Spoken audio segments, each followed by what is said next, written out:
ಮಹದೇಶ್ವರ ಬೆಟ್ಟಕ್ಕೆ ಪಾದಯಾತ್ರೆ ಹೋಗ್ತಿರುವಂತಹ ಭಕ್ತರಿಗೆ ಚಿರತೆಯ ಕಂಟಕ ಎದುರಾಗಿದೆ. 20 ದಿನಗಳ ಹಿಂದೆಯಷ್ಟೇ ಭಕ್ತರೊಬ್ಬರು ಚಿರತೆ ದಾಳಿಗೆ ಬಲಿಯಾಗಿದ್ರು.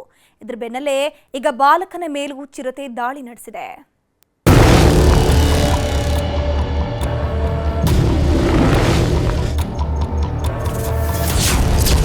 ಮಲೆ ಮಹದೇಶ್ವರದಲ್ಲಿ ಮತ್ತೆ ಚಿರತೆಯ ಅಟ್ಟಹಾಸ. ಬಾಲಕನ ಮೇಲೆ ಚಿರತೆ ದಾಳಿ, ಬೆಚ್ಚಿಬಿದ್ದ ಭಕ್ತ ಪಡೆ.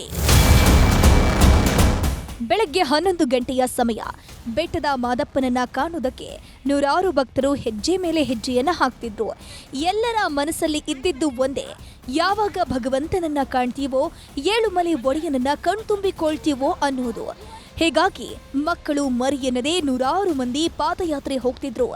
ಈ ವೇಳೆ ಅದೆಲ್ಲಿ ಹೊಂಚು ಹಾಕಿ ಕೂತಿತ್ತೋ ಗೊತ್ತಿಲ್ಲ, ಏಕಾಏಕಿ ಬಾಲಕನ ಮೇಲೆ ಅಪ್ಪಳಿಸಿದೆ.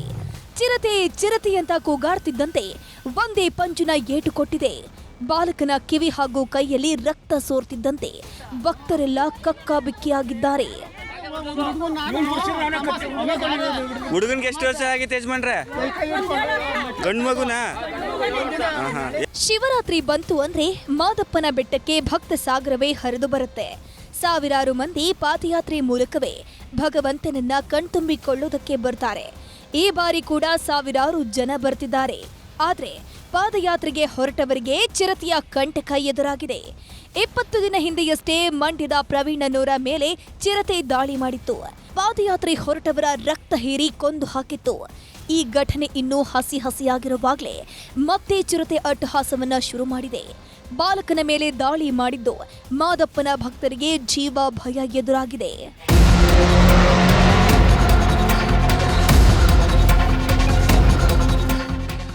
ಭಕ್ತರ ಸುರಕ್ಷತೆಗೆ ಅಂತ ಅರಣ್ಯ ಇಲಾಖೆ ಹದ್ದಿನ ಕಣ್ಣಿಟ್ಟಿದೆ. ಬೆಳಗ್ಗೆ 7ರಿಂದ ಸಂಜೆ 4 ಗಂಟೆವರೆಗೆ ಮಾತ್ರ ಪಾದಯಾತ್ರೆಗೆ ಅನುವು ಮಾಡಿಕೊಡಲಾಗಿದೆ. ಅಷ್ಟೇ ಅಲ್ಲ, ಮಾರ್ಗ ಮಧ್ಯದಲ್ಲಿ ಅರಣ್ಯ ಸಿಬ್ಬಂದಿ, ಪೊಲೀಸರನ್ನ ನಿಯೋಜಿಸಲಾಗಿದೆ. ಇದರ ಜೊತೆಗೆ ಡ್ರೋನ್ ಕಣ್ಗಾವಲನ್ನು ಕೂಡ ಇರಿಸಲಾಗಿದೆ. ಆದರೂ ಚಿರತೆ ಹಾವಳಿ ಮಾತ್ರ ನಿಲ್ತಿಲ್ಲ. ತಾಳಬೆಟ್ಟುವಿನ 2ನೇ ತಿರುವಿನಲ್ಲಿ ಮಳವಳ್ಳಿ ತಾಲೂಕಿನ ಭುವನಹಳ್ಳಿಯ 10 ವರ್ಷದ ಚೇತನ್ ಮೇಲೆ ಚಿರತೆ ದಾಳಿ ಮಾಡಿದೆ. ಇದಕ್ಕೆ ಕಾರಣ ಏನಪ್ಪ ಅಂತಂದರೆ ಈ ಏನು ದಾಳಿ ಮಾಡ್ತಾ ಇದೆಯಲ್ಲ ಪ್ರಾಣಿಗಳು, ಇದು ನಮ್ಮ ಭಾಗದಲ್ಲ. ಅರಣ್ಯ ಇಲಾಖೆಯವರು ಬೇರೆ ಕಡೆ ಬೋನಿಟ್ಟು ಸೆರೆ ಇಟ್ಟು ಅಲ್ಲಿ ದಾಳಿ ಮಾಡಿದ ಚಿರತೆಗಳನ್ನ ತಂದು ಈ ಭಾಗಕ್ಕೆ ಕೊಟ್ಟಿದ್ದಾರೆ. ಇದರಿಂದ ಏನು ಮಾಡ್ತಿದ್ದಾರೆ, ಈ ಸರಿ ಪಾದಯಾತ್ರಿಕರು ಬರೋರಿಗೆ ತುಂಬ ತೊಂದರೆ ಆಗ್ತಾಯಿದೆ. ದಯವಿಟ್ಟು ಇನ್ನು ಮುಂದೆ ಈ ರೀತಿ ತಂದು ಬಿಡೋದನ್ನ ನಿಲ್ಲಿಸಬೇಕು.